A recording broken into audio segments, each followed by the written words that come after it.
Bom, nós acabamos de ver dentro do processo de vendas que a gente pode dividir em dois grandes grupos, né? O nosso processo, as vendas com incorporação imobiliária e as vendas sem a incorporação imobiliária. Então aqui a gente vai abordar agora o processo de vendas sem a incorporação imobiliária, em que casos que a gente aplica e como que a gente desenvolve esses processos aí. Bom, quando que eu posso vender, né? A venda de imóveis fora do regime de incorporação é comum em condomínios com unidades já prontas e especificadas, e também em construções unifamiliares, prontas em obra ou ainda na planta.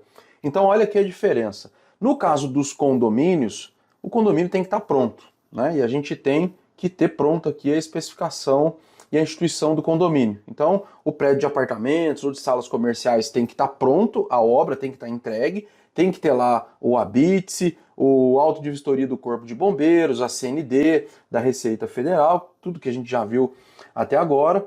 E a gente tem que ter a especificação, a instituição de condomínio e as matrículas individualizadas no cartório. O prédio está pronto, então eu posso vender. No caso das casas é diferente. A gente acabou de ver no vídeo de introdução que a gente pode vender as construções unifamiliares prontas em obra ou na planta, porque não estão cobertas pela lei de incorporação, a 4.591, tá? Nós não estamos vendendo fração ideal em condomínio aqui. No caso das casas, o construtor pode vender o imóvel em diferentes estágios e cada situação exige cuidados específicos no contrato, nas garantias e na forma de entrega ao comprador. Vamos lá então.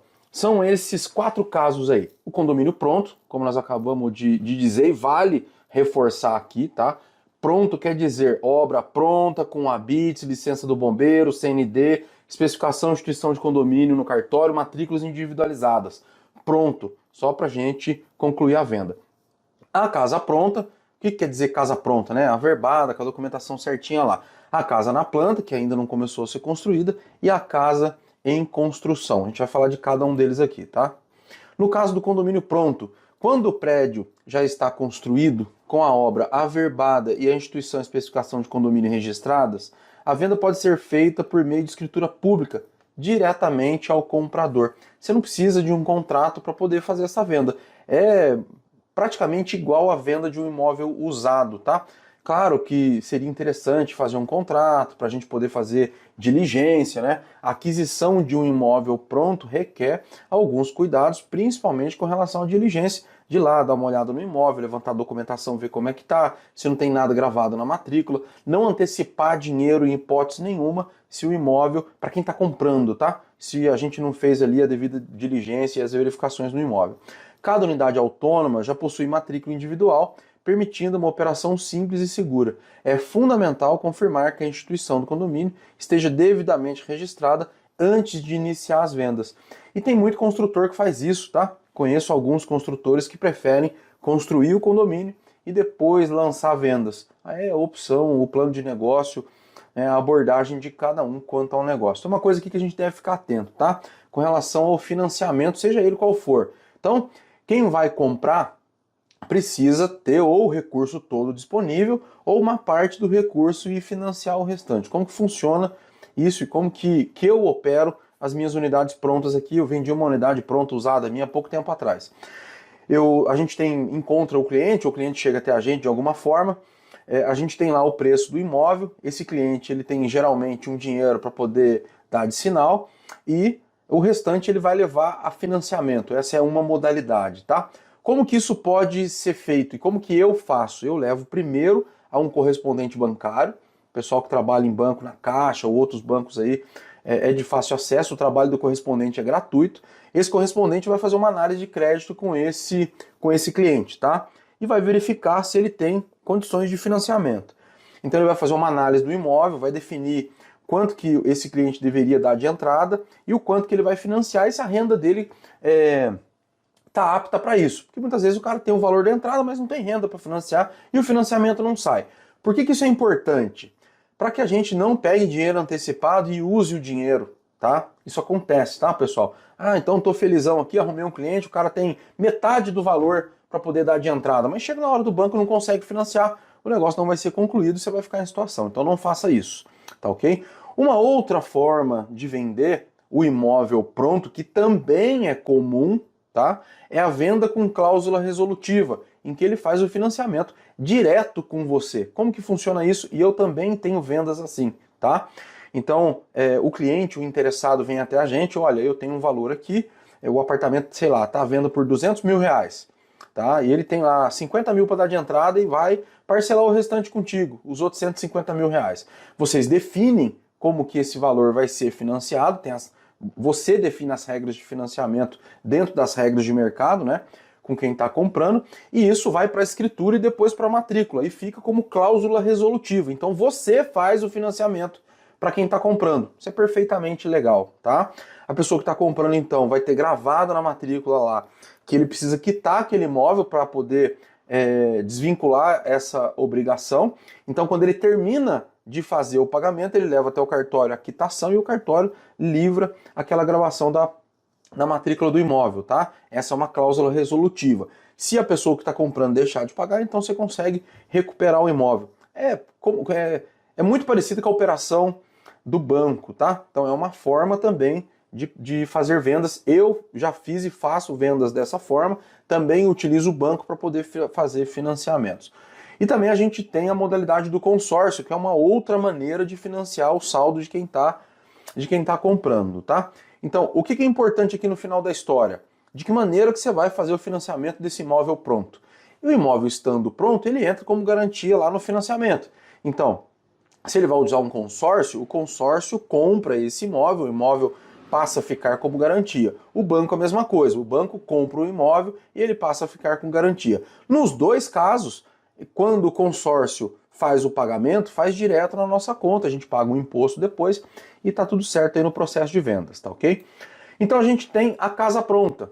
Nesse caso, a casa nova ou usada, mesmo caso lá do apartamento, porque a gente pode ter o apartamento, por exemplo, comentando o caso do slide anterior, em que você faz a locação com esse apartamento por um período e depois resolve vender. Então, por exemplo, agora, se a gente estiver passando por um momento de baixa nos financiamentos, provavelmente a locação está em alta. Então você pode optar por locar esse imóvel por um tempo e depois fazer a venda dele. Inclusive, essa é uma estratégia muito interessante. Você mantém o imóvel ali por 5, 10 anos alugado e depois executa a venda, tá? É uma maneira de maximizar os ganhos aí. A casa está totalmente construída, com a BITS emitido, né? A casa está a construção averbada na matrícula do terreno, enfim. Isso permite a venda direta por meio de escritura pública e registro no cartório de imóveis, sem a necessidade de cláusulas adicionais ou promessas futuras. É um modelo mais simples e seguro de operação, com plena segurança jurídica, tanto para o vendedor quanto para o comprador. É exatamente o mesmo modelo do apartamento que nós acabamos de conversar. Pode ser feito dessa forma também. Pagamento à vista, sinal mais financiamento bancário, sinal mais financiamento com consórcio, pode ser uma venda direta, com parcelamento direto com você, construtor, com cláusula resolutiva. Então, se você não conhece a cláusula resolutiva, busca um cartório de notas que faça escrituras aí na sua cidade e um cartório de registro para você entender como que funciona isso, que você pode financiar o imóvel diretamente para o seu comprador, tá? Consulta o seu advogado, seu contador para ver como que isso vai funcionar, mas é uma prática de mercado também, tá? Então, a mesma atenção com relação aos financiamentos aí. Então, a gente tem a casa na planta que começa a mudar um pouco de figura e a gente tem que ter atenção com relação a algumas coisas aqui. Neste modelo, o comprador adquire o terreno com o compromisso do construtor de entregar a casa construída conforme o projeto e o memorial descritivo anexado no contrato. Aqui a gente tem uma atenção, tá? Ele pode ou não comprar o terreno aqui. Eu coloquei aqui que o comprador adquire o terreno porque é um dos formatos de fazer. Então a gente faz um contrato em que ele compra ali o terreno, ele faz o sinal do terreno e depois você tem o restante do valor da casa em que ele pode fracionar durante a obra. Ó, a construção ainda não foi iniciada, é essencial formalizar a obrigação de fazer e definir os prazos, padrão de acabamento, considerações de pagamento, condições de pagamento, né, para garantir segurança e operação da transferência do terreno, segurança à operação. A transferência do terreno ocorre apenas após a quitação. Isso aqui é importante, tá? Eu já tive situações assim. E a gente tem que acender um alerta muito forte aqui. Eu já tive atendendo uma pessoa aqui em que ele comprou o terreno, aprovou o projeto e ia construir a casa, tá? Ele passou o sinal por um valor menor do que ele tinha comprado o terreno e passou o terreno para o adquirente, O adquirente passou o terreno e o adquirente rescindiu o contrato, tá? E deu um trabalho danado para ele poder reverter essa aquisição de terreno aí. Reverteu, mas deu um trabalhão. Então o importante aqui, se você for usar esse modelo em que você, no contrato, vende o terreno para receber o valor do terreno já de cara, atenção quanto a isso, de não passar o terreno imediatamente, tá? O modelo que eu mais gosto de utilizar é um modelo que você vende o valor da casa que vai ser construída, você combina lá, sei lá, o valor da casa, 500 mil, R$ 1 milhão. Você tem um contrato, você tem o valor do sinal e a pessoa vai te pagando durante a obra até a conclusão. Chegando na conclusão, ele de repente vai levar para financiamento, o que é muito comum, tá? Então ele paga lá 30%, 40% do imóvel durante a obra e os 70%, 60% finais ele leva para financiamento, como nos outros casos. O que é o sinal de alerta gritante aqui? É as condições de financiamento. Então, se esse cliente vai entrar com você no início dessa obra, e aí lembrando, aqui não está coberto pela lei de incorporação, é um contrato particular de promessa de compra e venda, tá? Como que a gente enxerga o risco escondido nesse negócio aqui? Você pode estar até o pescoço com esse cliente que te deu a entrada, de repente comprou o terreno e vai te pagando durante a obra. Só que chega no final ele não tem condições de financiamento. Como que a gente resolve isso? Levando esse cliente antecipadamente para uma análise de crédito com correspondente bancário. Então é fundamental desenvolver esse tipo de processo com o cliente. De repente você pega um cliente lá que ele tem um sinal, um dinheiro de entrada, mas ele consegue pagar as parcelas durante a obra, mas o saldo ele não vai conseguir financiar, tá? E aí a gente consegue brecar isso no início. Claro, a gente pode ter esse problema no final também, quando ele for dar entrada no banco, de repente aconteceu alguma coisa na vida dele, enfim. Mas aí a gente vai pro distrato, tem multa, enfim, aí complica. O legal é pegar isso aqui com o início, um prospecto com score de crédito bom que tenha condições de financiar o saldo. E com a avaliação do correspondente bancário, a gente já descobre quanto que ele tem que dar de entrada também, tá? Para poder fazer a entrada durante a obra e no final da obra, quando a gente for entregar a casa, que ele for dar entrada no financiamento, ele tem condições de financiar aquele saldo lá, beleza? Então atenção quanto a isso aqui. Aí a gente tem a casa em construção. Quando a casa está parcialmente construída, que é muito parecido com o que nós acabamos de ver aqui, tá? No momento da venda, utiliza-se o mesmo modelo contratual da compra de terreno com cláusulas de construção, mas com um diferencial importante. É necessário registrar o contrato a medição física do estágio atual da obra. Isso evita dúvidas ou conflitos sobre o que já foi executado, o que ainda será entregue. O cronograma de pagamento pode ser ajustado conforme o avanço físico da construção. Qual que é a diferença básica aqui? Quando a construção já está em andamento, no meio da obra, por exemplo, o cliente tem pouca coisa que ele possa fazer de interferência, a não ser detalhes de acabamento. Quando a compra acontece na planta da casa, você pode negociar com o seu cliente a melhor venda possível para ele. De repente, até ajustar alguma coisa no projeto para ficar personalizado para o cliente ou retirar alguma coisa para adequar ao custo do cliente. É um risco, eu acho, tá? Mas existem essas possibilidades. Mais uma vez, a verificação de condições de financiamento aqui. Passar com o correspondente bancário para poder avaliar o crédito desse cliente, certo? E aqui, mais uma vez, uma tabela de resumo para que a gente consiga enxergar os cenários, tá? Nós utilizamos a tabela lá no vídeo introdutório e eu acho que é interessante a gente usar aqui também. No primeiro cenário, condomínio pronto, é o prédio construído e averbado, a gente formaliza a compra e venda com escritura pública mais registro da unidade individual e a gente usa um contrato de compra e venda tradicional da unidade autônoma, tá? Ou então escritura pública direto. Ponto de atenção, a instituição e especificação do condomínio deve estar registrado. Se você vender sem esse tipo, sem a especificação e instituição de condomínio, você pode daí cair na penalidade da 4.591 de vender sem incorporação. Então atenção quanto a isso e também atenção com relação às condições de financiamento, que a gente comentou nos outros slides. O imóvel pronto é a casa financiada, finalizada e averbada, tá? O mesmo processo, com escritura pública e registro da matrícula. O contrato é um contrato de compra e venda convencional ou diretamente com escritura pública, já que está pronto, tá?